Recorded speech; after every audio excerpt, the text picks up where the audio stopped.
Ici Sud Radio. Les Français parlent au français. Je n'aime pas la blanquette de veau. Je n'aime pas la blanquette de veau. Sud Radio Berkov dans tous ses états. Je ne suis pas le seul, je l'ai déjà dit, je le répète. Il y a quelqu'un qui est dans tous ses états, de plus en plus, c'est Volodymyr Zelensky, le président de l'Ukraine. Et il est un peu partout, il était aux États-Unis, etc. Et il se dit, mais alors quoi? Alors l'aide. Où sont les 60 milliards, dit-il à Joe Robinet Biden? Mais qu'est-ce qui se passe? Et puis l'Amérique, alors, commence à dire, oui, mais écoutez, c'est difficile en ce moment, vous savez, les temps sont difficiles, il y a la dette, il y a l'hiver, il y a le Proche-Orient, c'est très compliqué. Alors, qu'est-ce qui se passe en ce moment, pendant qu'on ne parle que, pratiquement sur le plan de politique étrangère, que de ce qui se passe entre Gaza, Israël, le Hamas, etc. Pendant ce temps, sur le front russo-ukrainien, où en est-on? Et on va en parler avec quelqu'un qui connaît l'une des personnes rares qui connaît le mieux la situation, Jacques Beau. À tout de suite. Sud Radio André Berkov. Ça balance pas mal.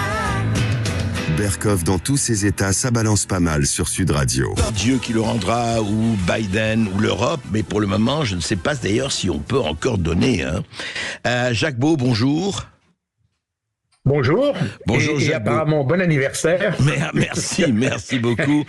Et Jacques Beau, il semble qu'on en soit là. Voilà, oui, il semble qu'on en soit là, que si vous voulez, une année de plus. Jacques Beau, on est toujours évidemment très heureux de vous recevoir. Vous êtes ex-membre des renseignements stratégiques suisses, je le rappelle.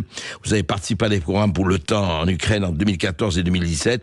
Et vous avez écrit plusieurs ouvrages sur l'Ukraine, notamment, et sur le terrorisme, notamment Ukraine entre guerre et paix aux éditions Max Milo et tout le reste. Alors, Jacques Beau, on sent très bien que depuis quelque temps, à part le fait qu'on parle un peu moins, mais ça c'est le problème médiatique, et une guerre ne chasse pas l'autre, mais peut-être la masque.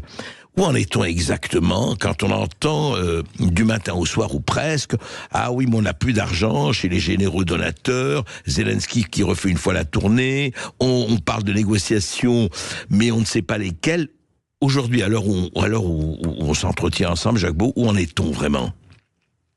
Eh bien, effectivement, une guerre chasse quand même un peu l'autre parce que, et surtout quand la première est en faillite. Ouais. Et il y avait récemment un article dans The Telegraph en Grande-Bretagne qui titrait qu'on s'acheminait vers une victoire dévastatrice de Vladimir Poutine, et d'ailleurs il ajoutait sur le titre que les bases de l'Europe tremblaient. Donc on est une sur victoire dévastatrice, dit-il. On en est là, en fait. Voilà, il semble qu'on est sur quelque chose qui est totalement qui est pas inattendu pour les vrais observateurs, mais qui est inattendu par rapport au narratif qu'on avait. Parce que on a évidemment, plus on a proclamé la victoire de l'Ukraine, plus sa défaite apparaît évidente ou dramatique. Et c'est exactement ce qui est en train de se passer. Et ça se combine d'ailleurs parce que ce que nous percevons de l'extérieur, eh bien, les Ukrainiens le perçoivent déjà depuis de nombreux mois. J'en étais fait l'écho dans mes publications d'ailleurs. Et d'ailleurs, la presse ukrainienne critique Zelensky de manière assez surprenante. Enfin, c'est pas vraiment nouveau en fait, mais c'est maintenant que nous remarquons, si vous voulez. D'accord. Mais concrètement, à quel signe se voit cette espèce, allez, il faut le dire, d'effondrement quand même, par rapport à, vous rappeler, la contre-offensive il y a pas si longtemps que l'on a dit qu'elle était invincible. On voit où on en est aujourd'hui. Oui, mais aujourd'hui, il y a effectivement, dans l'est du pays, dans la région d'Avdiivka, les Russes avancent. Il y a ce que les Ukrainiens avaient commencé à faire cet été, c'est une sorte de débarquement sur le flanc ouest du dispositif russe en traversant le Dniepr, avec une force qui était d'ailleurs appelée de manière assez ironique Normandie. Et puis ils avaient fait ce débarquement, mais ce débarquement tourne à l'échec total. Les militaires n'ont pas pu avancer. Ils étaient conseillés d'ailleurs par les Royal Marines britanniques. Britanniques, oui. Et ça n'a strictement rien donné, c'est considéré comme un échec. Et récemment, dans Ukrainskaya Pravda, on a tout un rapport sur cette... dans Ostrana, je crois, qui est un média ukrainien, une critique virulente de Zelensky pour avoir ordonné une opération qui mène nulle part et dont on ne connaît même pas les objectifs. Donc, on est vraiment sur une situation qui tend à l'extérieur qu'à l'intérieur de l'Ukraine, est perçue comme effectivement une défaite. Et les Américains, puisque c'est le point de départ de votre question, eh bien, vous savez, les Américains sont des gens qui ont une sorte de culture du succès quelque part. Et ils n'aiment pas beaucoup quand ça fonctionne pas. Et ils sont maintenant face à cette situation. Et donc, on a, en plus, la situation est plus complexe parce que Joe Biden évidemment doit faire face maintenant, il doit lutter sur deux fronts en quelque sorte, parce qu'il y a évidemment la situation en Palestine qui le préoccupe. Une partie des munitions qui étaient destinées à l'Ukraine a été détournée sur Gaza, enfin sur les 60 milliards, Jacques Beau, juste les 60 milliards demandés qui étaient prêts et faisaient pression sur les républicains de Joe Biden. Ils disaient il faut voter, oui d'accord pour Israël, mais aussi pour l'Ukraine, et ça n'a pas été fait. Est-ce que c'est encore un objet de discussion au sein des partis américains? Oui, c'est encore un objet de discussion parce que tout n'est pas encore, le fin mot de l'histoire n'a pas encore été dit. Mais le problème ne s'amorce pas bien pour Biden parce que il a lié cet argent pour l'Ukraine avec l'argent pour Israël et surtout la barrière au sud du pays, parce qu'ils ont un problème d'immigration eux aussi. Et il y a cette fameuse barrière qu'on avait attribuée à Trump, mais qui en réalité était celle d'Obama.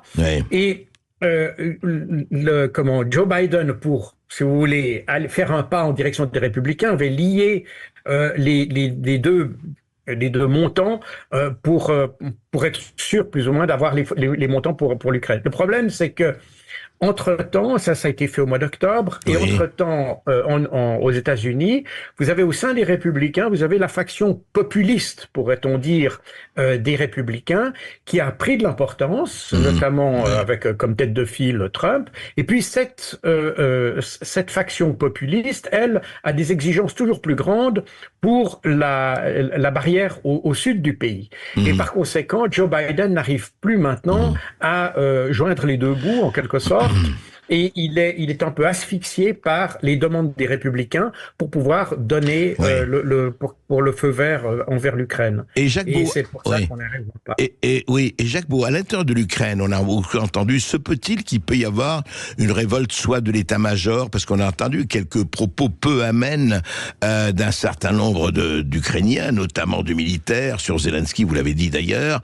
Et il peut y avoir, je dirais pas un coup d'État, mais quelque chose qui stoppe et qui dit bon, ça suffit comme ça. À l'intérieur de l'Ukraine, peut-être d'ailleurs encouragé par les Américains qui, comme vous le dites, n'aiment pas les losers et sont prêts à remplacer. Est-ce que quelque chose comme ça peut arriver, c'est plausible ou pas? Alors oui, c'est plausible. Est-ce que c'est probable? Ça, c'est difficile encore à dire. Mais effectivement, d'abord, on sait, je l'avais déjà écrit dans mes livres déjà l'année passée, parce que tout ce qu'on voit aujourd'hui n'est rien que l'évolution de choses qu'on avait déjà pu observer, mais que nos médias n'ont pas dit. Donc les tensions entre Zaloujny et donc le chef des forces armées ukrainiennes et Zelensky était très clair déjà depuis la bataille de Bakhmout, c'est-à-dire au début de cette année. Ça s'est finalement amplifié parce que les défaites se sont accumulées en quelque sorte, et les militaires voient que effectivement, n'est-ce pas, une armée ne peut pas être conduite politiquement. Et je sais que mes détracteurs avaient dit c'est pas le cas, etc. Oui, l'armée ukrainienne était conduite politiquement, était conduite par un narratif, en fait, et c'est Zelensky qui est porteur de ce narratif, et on ne conduit pas des forces armées par la politique. La politique de donner... Et encore moins par l'idéologie. Des lignes directrices, et c'est... Il faut laisser les militaires commander leurs forces. Or, c'est pas ce qui s'est passé. C'est la raison pour laquelle aujourd'hui, on a les militaires qui sont clairement derrière Zaloujny, et puis d'autres forces qui restent favorables à Zelensky. Mais il semble d'ailleurs que de plus en plus, dans des chancelleries occidentales, on considère que Zelensky n'est pas le bon acteur, si vous voulez, pour continuer ou pour négocier la fin de cette histoire. Disons, Jacques-Beau, il n'est plus, en tout cas, le meilleur élément pour cela. Oui, tout à fait. Alors, quand il annonce, il annonce des discussions, c'est un plan de paix en Suisse le mois prochain. C'est une annonce de communication ou c'est quoi? Ou il a déjà, à votre avis, parce qu'il a annoncé. Alors, je pense qu'il y a un effet de communication. Alors, il y a effectivement des discussions qui seront menées en Suisse en marge du Forum économique mondial qui va se dérouler au mois de janvier à Davos, comme vous le savez.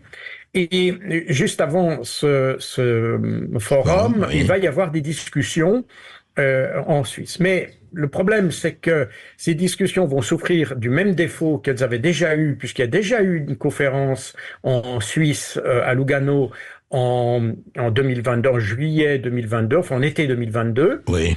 Et on aura le même problème aujourd'hui, c'est-à-dire que vous ne pouvez pas négocier de paix sans avoir les deux acteurs principaux autour de la table. Ouais. Et on va finalement avoir une discussion entre gens de bonne famille, si vous voulez, qui vont coopter des décisions. Le plan, la base de discussion sera le plan de paix de Zelensky qu'il avait élaboré à la fin de l'année passée, qui est un plan en 10 points qui prévoit le départ des forces russes de tout le territoire ukrainien.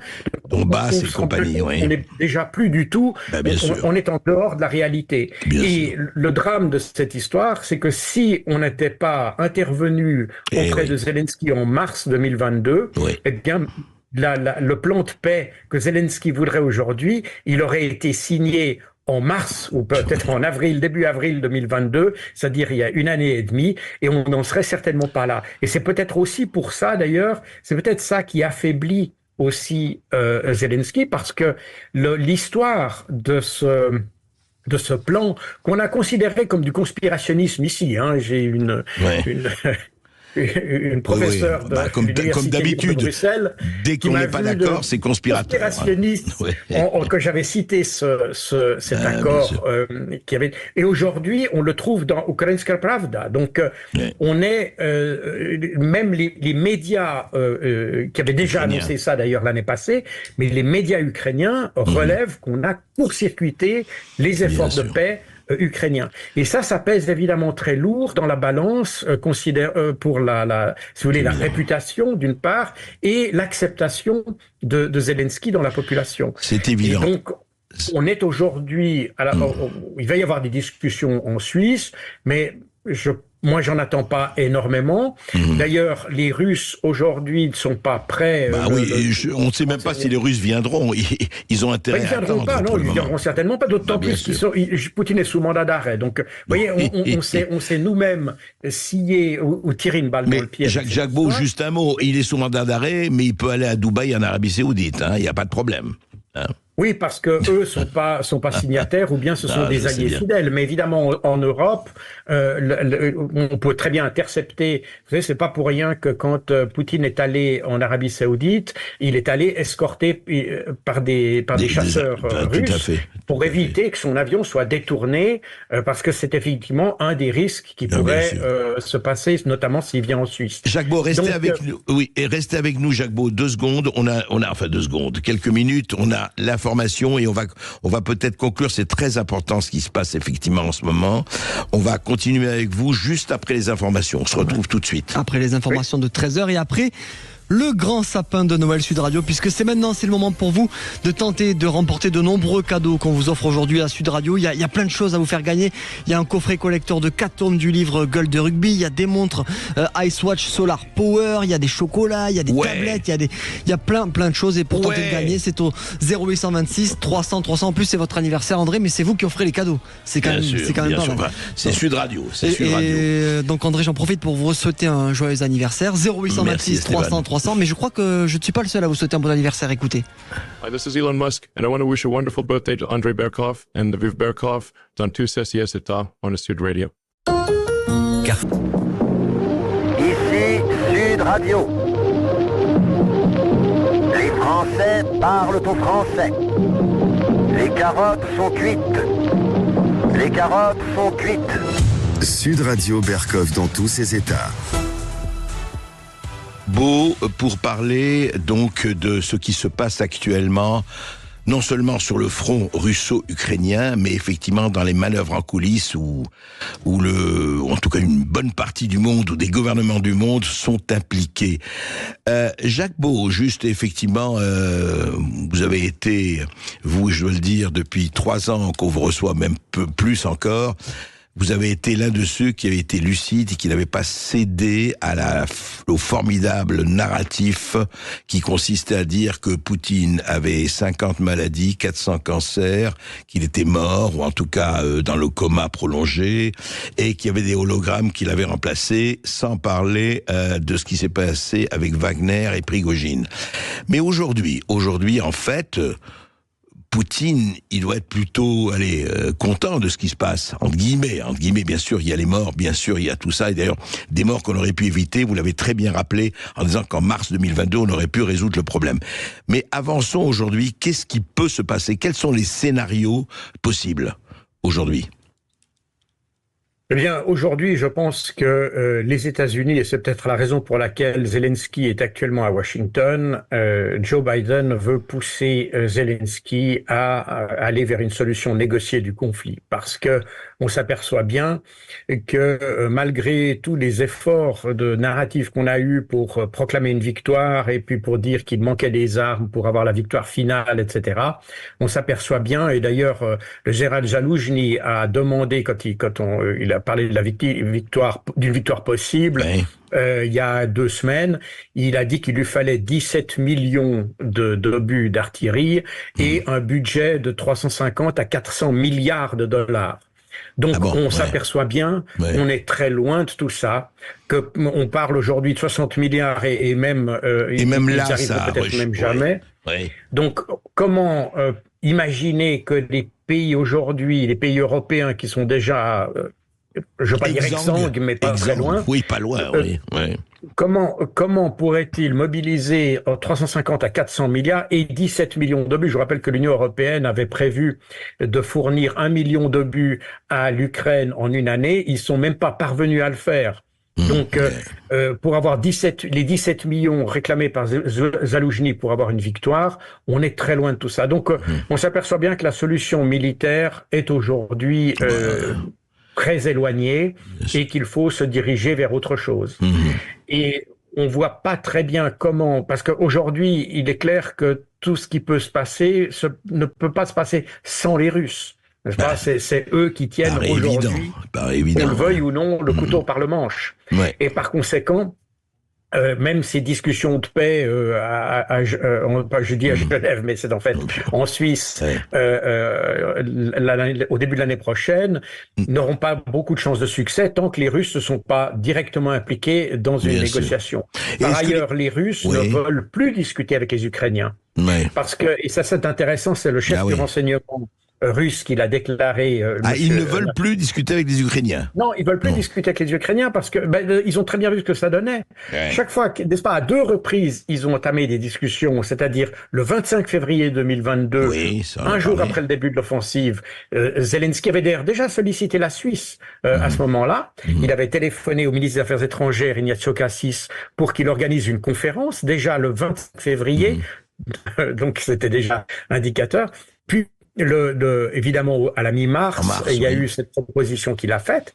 Et les 2 fois sont les Occidentaux qui sont venus derrière Zelensky et qui lui ont dit non, tu négocies pas, tu te bats. Oui, tout à fait. Mais les Russes ont très bien compris que c'est pas les Ukrainiens qui décident, ce sont les Occidentaux. Bien sûr. Et c'est la raison pour laquelle il n'y aura pas de négociation avec l'Ukraine même, parce que Zelensky n'est plus crédible. Les Ukrainiens ne sont plus crédibles. Et ça devra se faire inévitablement, avec les Américains, avec la médiation, etc., etc. Exactement. Bien sûr. Jacques Beau, merci de vos éclaircissements. Et je dois dire ce qui me frappe, vous savez, moi, je repense à ça, on va pas citer telle ou telle chaîne d'information en continu, qui pendant 1 an et demi, voire nous ont raconté les histoires, les balivernes les plus incroyables. Et quand le journalisme cède à l'idéologie et décide décident que le réel n'a aucune importance, c'est leur perception du réel qui a de l'importance, et ben là, il y a quand même un léger problème. Et quand je dis léger, c'est évidemment un très gros méthode. problème. Ouais. Et aujourd'hui, ce qui est intéressant, c'est de voir que le général Zaloujny utilise pratiquement les mêmes mots que moi pour décrire la situation qu'ils ont actuellement en Ukraine. Non, mais Jacques Donc Bous... après une année, les Ukrainiens utilisent effectivement le même vocabulaire que ce que j'ai dans mon livre Opération Z. Mais c'est pour ça que Jacques Beau, vous serez le médiateur, là, très bientôt, des négociations. Merci beaucoup. Merci, à très très vite. Au revoir. Au revoir.